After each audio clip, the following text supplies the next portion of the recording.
It really looks like the Daily Wire had a pretty good weekend with their latest documentary titled Am I Racist, starring Matt Walsh, opening up to the number 3 spot last Friday and then closing out the weekend at the number 4 spot at the domestic box office, which is pretty good when you consider the fact that the budget for this movie was only around $3 million, and generally speaking, politically themed documentaries don't do too well at the box office, but it's looking like this was a gamble for the Daily Wire because up to this point, they haven't had any movie have a wide theatrical release, and this is the first one that they did.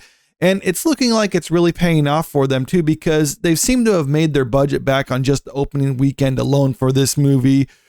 Am I Racist, the first theatrical release from Jeremy Boring and Ben Shapiro's The Daily Wire, had a phenomenal opening weekend, grossing $4.75 million on 1,517 screens for the number 4 spot at the domestic box office, and one of the top documentary bows of the past decade.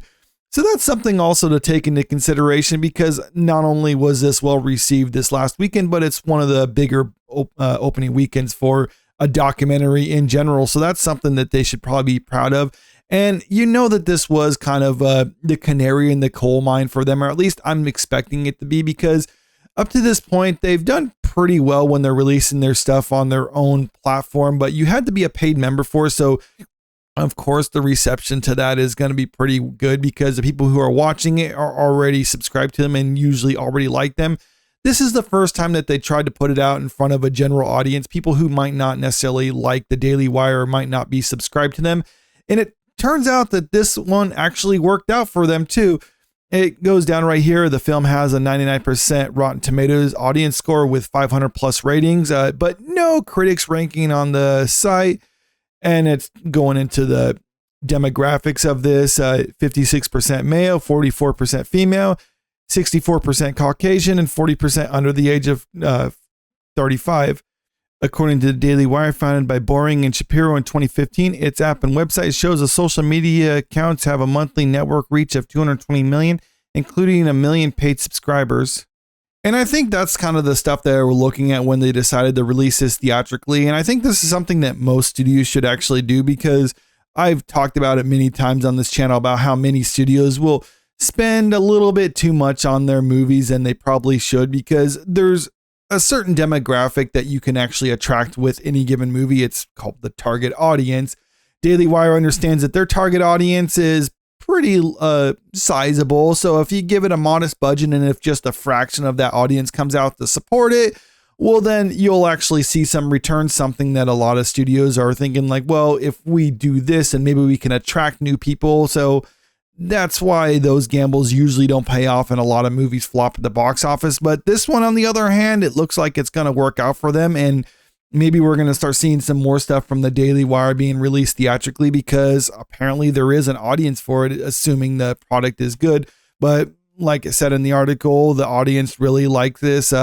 Critics, on the other hand, are trying to avoid this. And I talked about it in a video a couple days ago about why I think critics are trying to avoid this sort of thing, because they don't want to be exposed to new ideas. But to be fair, there are some critics that did actually review this. There's 5 right here on the website, and it's all positive scores. I don't know why it says 0, but you know, it is what it is.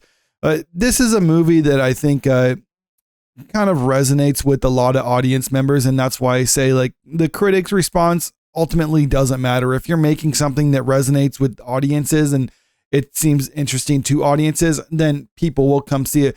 But one of the interesting things I saw about this is an article that's actually from the Daily Wire. So obviously not an unbiased source in this matter, but I thought it was kind of interesting what they were saying in this article here. A must see, even liberals raving about Matt Walsh's Am I Racist? I think this is, I don't know, kind of jumping the gun to assume that people are racist or liberals, excuse me, Freudian slip, I guess. They were saying that this is from a bunch of Reddit posts and stuff like that, where people were saying like, I might be liberal, but I enjoyed this movie, or things like that. Here, let's just look at this here. Some of the excerpts that they had from Reddit posts. Am I Racist also made history for being one of the 15 documentaries to open in 1,500 theaters after expanding from just 200 to start. Okay, we kind of got to that. Where's the other stuff here? Okay, so here's one of the excerpts from they got from Reddit. This is from the Reddit forum Box Office. Saw it yesterday. I'm not a Matt Walsh fan, but I really enjoyed it. One person wrote, it's not making claims like racism doesn't exist or anything like that. It's all about exposing the anti-racist and DEI grifters who profit off of nonsense. Right-wing Borat is a pretty accurate statement, but I honestly found this to be a lot funnier than Borat 2. Okay. Democrat who disagrees with Matt Walsh on everything, but saw a movie anyways with the Trumper friend. It's hilarious, another person wrote. One of the things I thought was kind of interesting, though, is the start of this paragraph where they said they identified as a Democrat who disagrees with Matt Walsh and everything, but saw the movie anyways with the Trumper friend, because that's a little bit different demographic than what the mainstream media leads you to believe, because they try to put out the idea that Republicans and Democrats are sworn enemies and they hate each other. But this is someone who's like, yeah, I'm a Democrat. My friend's a Trump supporter. So what? We can go watch a movie together, even if it's kind of politically leaning, and still have a good time doing it. And I think that's how most people should kind of go about their life. But this person, I don't think is a zealot type, because, he's willing to actually hear out the other side of things. This is something I was pointing out when it comes to critics, is they're clearly not the types who can even listen to another person's argument or even humor another person. They have to just close off everything and just maintain their echo chamber. Otherwise, they might be convinced of something that they don't want to be convinced of. This person is clearly willing to step outside a little bit and just, okay, I might not agree with you, but I'll hear you out, and kudos to that person for that. The Redditor added, having seen What is a Woman, I was very surprised at the comparative lack of political commentary or serious interviews.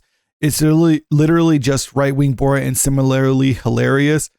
A third reviewer agreed, writing, liberal up in Canada, increasingly holding my nose as I vote for Trudeau. Honestly, man, it's surprisingly good. I was really surprised that Matt Walsh could do the Borat thing. Sacha Baron Cohen spent years perfecting the art. The reviewer continued, the film is hilarious and worth watching, especially if you've been on the wrong side of one of these grifters, despite allegedly being in the same team. And I think it's important people are willing to actually hear out other people, even if they disagree with them, because that's kind of goes back to my video I did a couple days ago talking about this, how many critics are trying to prevent people from watching this movie, and the people who are in this movie who are getting interviewed, they were trying to discourage people from watching it. They were closing down their social media and other things like that because they don't like to hear any dissenting opinions or outside voices. They just want to be able to say what they want to say in order to try to make as much money as possible, trying to stoke racial division and then just kind of move on. But one thing when it comes to this movie is it kind of just pulls back the curtain on everything that they're doing and showing like these people are monsters. They're trying to stoke racial division and animosity in order to personally profit off of it. And it ultimately helps out no one by them doing this. So we need to call these people out and understand this is what's going on. This movie isn't trying to say that there is no racism or there isn't any issues going on. It's just saying these particular people that are being highlighted in this movie don't have the answers. In fact, what they are preaching is usually more harmful than helpful. But let me know what you think about all this in the comment section below. What's your opinion about this movie actually succeeding? Do you think it's going to lead to more Daily Wire movies being theatrically released? Or do you think this was just kind of a one and done thing? Comment below. And if you haven't already, make sure you click that subscribe button if you want to stay up to date with the latest in entertainment news. And if you don't mind, click that like button and share this video out there because it helps out with the channel. Thank you.